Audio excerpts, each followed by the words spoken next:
जय हिंद बच्चों। जय हिंद सर। ठीक है, जय हिंद। अब तुमने खुद से पढ़ाई चालू की क्या? खुद की पढ़ाई। अब वीडियो बनाने का पर्पस तुम स्कूल के भरोसे, ट्यूशन के भरोसे अब कहीं तो भी स्टॉप करो। एग्जाम नजदीक आ रही, एग्जाम नजदीक आ रही मतलब जो दिमाग के अंदर फीड है, जो तुमने स्टोर किया जून से लेके आज तक, कितना स्टोर है उसको देखना पड़ेगा ना कि अंदर हमने सब सीखा पर याद है कि नहीं। वी हैव टू रियलाइज ना। तो उसको रियलाइज कैसे करेंगे? जब तुम खुद लिखोगे कुछ तो भी, तब जाके तुम्हें पता चलेगा सब बच्चों को कि हाँ, जितना भी मेरे को सिखाया गया वो सब कुछ मेरे दिमाग के अंदर है। तो सर हम एग्जाम दे रहे ना? सच्ची में? अरे यार सॉरी सॉरी सॉरी, मेरे को पता नहीं था तुम स्कूल में एग्जाम दे रहे। प्रीएम 1, प्रीएम 2, हाँ एग्जाम हो रही। अब सही में मेरे को, अब सच्ची बोलो, तुम एग्जाम दे रहे, तुम सही में दिल से ईमानदारी से एग्जाम दे रहे क्या? नहीं नहीं, अब मैं स्टॉप हो गया। एग्जाम दे रहे तुम वहां एग्जाम का मतलब क्या है? जो दिमाग के अंदर स्टोर है। एटलीस्ट स्कूल में तो ईमानदारी से एग्जाम दो ना। आन दो ना 0 मार्क्स, आन दो ना 10 मार्क्स, आन दो ना आउट ऑफ मार्क्स। पर जो खुद के दम पे आए उसका तुम्हें एहसास हो जाएगा बिफोर एग्जाम, और यही एहसास तुम्हें आगे ले जाएगा। नहीं समझा सर? अरे नहीं समझा? अब तुम क्या कर रहे पता है क्या? पर्पस क्यों कि हर स्कूल में एग्जाम्स हो रहे बच्चों के, बच्चे जा रहे 3 घंटे एग्जाम दे रहे, 3 घंटे की एग्जाम, और फिर आधा घंटा पहले, बाद में घंटा टाइम पास हो रहा, नियर अबाउट 5 घंटा जा रहा। तो एटलीस्ट 3 घंटा जब तुम पेपर दे रहे, वो स्कूल का पेपर है, वो तुम्हारे बोर्ड एग्जाम में ऐड नहीं किए जाएंगे। एटलीस्ट तुम्हारी मेहनत ईमानदारी से वहां पे लिखो पेपर, जो भी आता है मन से लिखो, तब तुम्हें खुद को एहसास हो जाएगा। और यार सच्चाई क्या है? दुनिया बहुत खूबसूरत है, पर सब लोगों के लिए दुनिया खूबसूरत नहीं है। जिनके जेब में पैसा है उनके लिए दुनिया खूबसूरत है, जिनकी खाने की मुसीबत है उनके लिए दुनिया का कुछ लेन देन नहीं है। सर किधर की बात किधर? सच्चाई है, दिमाग के अंदर स्टोर है, उसको दिखाओ, पेपर पे लिखे। वो तुम्हारी पावर है, वो तुम्हारी ताकत है। हाँ, प्रैक्टिस हो जाएंगी, खुद से पेपर लिखो स्कूल में, तब एग्जाम के पेपर लिखते समय, स्टेट बोर्ड के एग्जाम, जो महाराष्ट्र बोर्ड एग्जाम कंडक्ट करती है 10 की, तब तुम्हें कोई डर नहीं होने वाला है। अब भी प्रैक्टिस हो रही। जहां पे दिक्कत है, जहां पे क्वेश्चन मार्क आ रहा है, तो मेरा फर्ज बनता है कि मैं टीचर के पास अप्रोच करूं। अब उम्मीद छोड़ दो, कोई टीचर आपके पास आके आपकी समस्या का हल बताएगा। गया वो टाइम, अब समय कम है, तो आप खुद जाके, क्योंकि मेरे को आगे जाना है, तो मैं खुद किसी टीचर के पास जाऊंगा, अप्रोच करूंगा टीचर के पास। मैम थोड़ी दिक्कत है, सर थोड़ी दिक्कत है, इसका सोल्यूशन बताइए। आपका काम बनता है, बड़े प्यार से निकालो।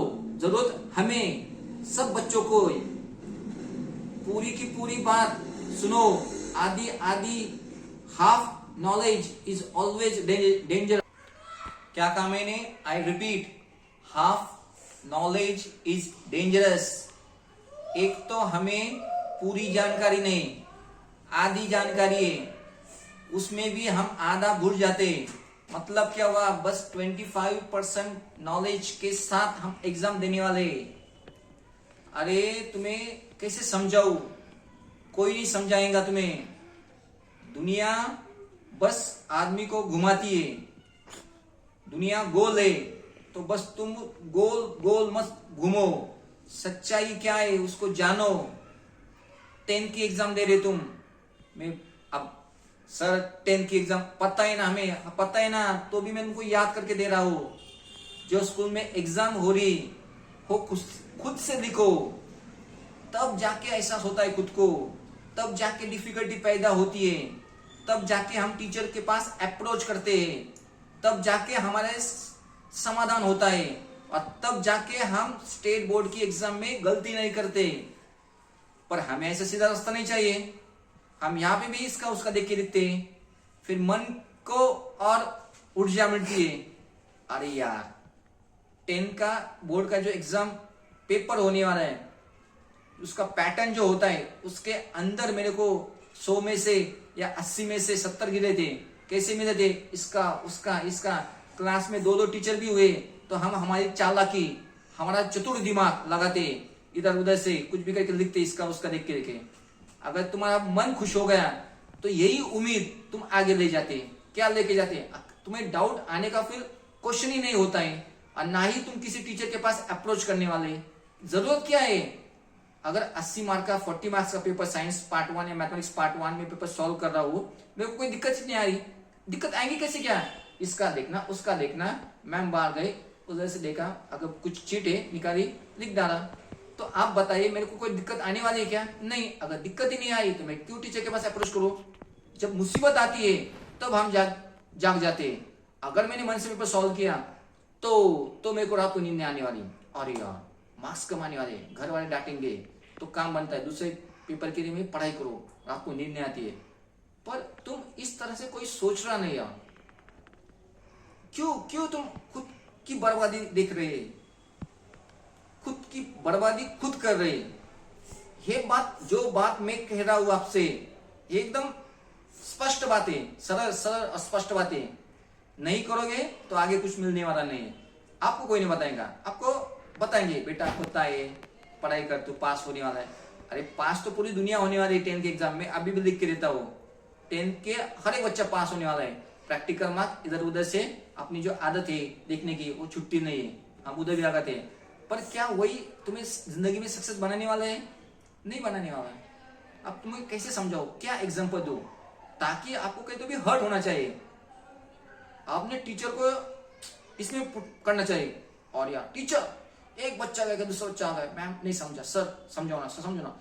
टीचर को गुस्सा भी आ गया तो बाद में टीचर को खुशी होती है, अरे यार बच्चे जिद्दी बन गया, बच्चे पढ़ाई करने। कैसे? एक के बाद एक बच्चा आ गया डाउट के लेके, कुछ समय के लिए टीचर को थोड़ा गुस्सा आता है, और क्या बच्चे बैठने नहीं दे रहे। पर सब होने के बाद तसल्ली क्या होती है, खुशी किस बात की होती है? अरे ना बच्चे पढ़ाई करने लगे। इस बात से बहुत सुकून मिलता है। और टीचर ने उसका सबका सोल्यूशन दिया तो और एनर्जी आती है कि और बच्चे आने चाहिए, इंटर कम्युनिकेशन और बढ़ना चाहिए। तो एक्सपेक्ट करता मैं, I am expecting that those who are watching my video, try your best by yourself. Cheating, please try to avoid that cheating concept. Whatever you are doing, you will do by yourself. Okay.